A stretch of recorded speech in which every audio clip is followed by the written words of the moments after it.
Howdy ho. On this video I will be building my very first cutting boards ever. They were actually a wedding present to my friend, so for this one I did have a bit of a time pressure to get them done in time once I got the idea that I want to make them. The other one is a simple face grain walnut board with maple and purple heart for looks. The other one is a pure walnut end grain cutting board, which I almost destroyed with my planer. That will be later in the video. Yeah, I guess you learn something with every project. Earlier I bought this piece of purple heart, a wood I have never actually used before, so I wanted to see how it looks like and how it is to work with. Turns out it is a very hard wood compared to e.g. maple or walnut, and I really felt that my saw actually struggled with it. And yes, I know I should never ever use long sleeves when working with these machines. I know, I don't do it anymore. Here I'm just creating the small strips of purple heart and maple, and I have actually ordered a bigger jointer. I still haven't received it by time of this recording, but hopefully I will get it soon.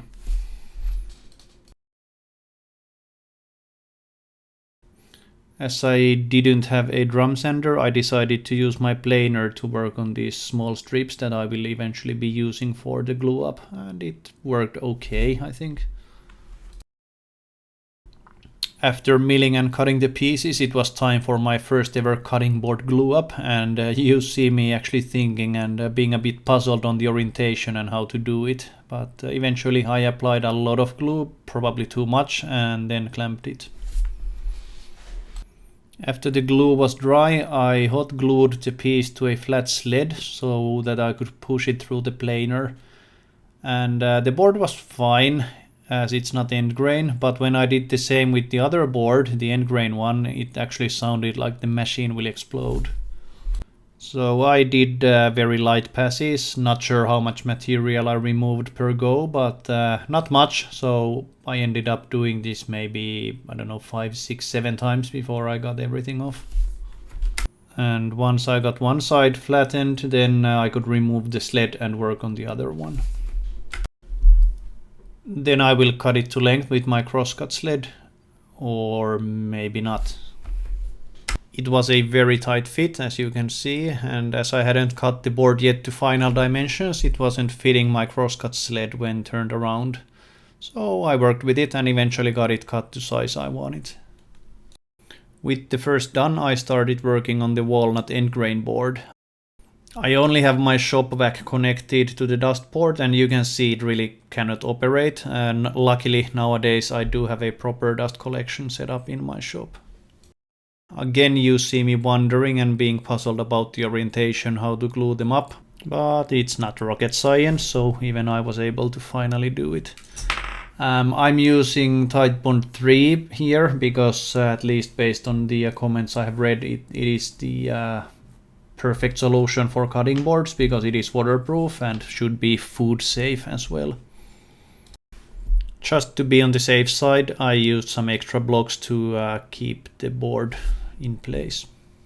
After the glue was dried, then it was time to get this planed, and at this stage it's still fine to use the planer, so nothing bad came out from me using it at this stage, but then when I did it on the end grain, yeah, I would say it was a bad idea, and the sound from the machine was really bad. On the second board I actually measured things, so now you see the board actually fitting into my crosscut sled, so it was easy to make the pieces needed for the second glue up. The orientation I chose for this board was to go with this pattern that you see where the color changes on every second strip. And then it was time to make the glue up. I've seen everyone use these basic lamps, so I decided to try them out myself as well, and I think they actually work out for this kind of application very well. I tried to protect the rail with this blue tape a bit, but I actually got some glue on it anyway, so it didn't really work out for me.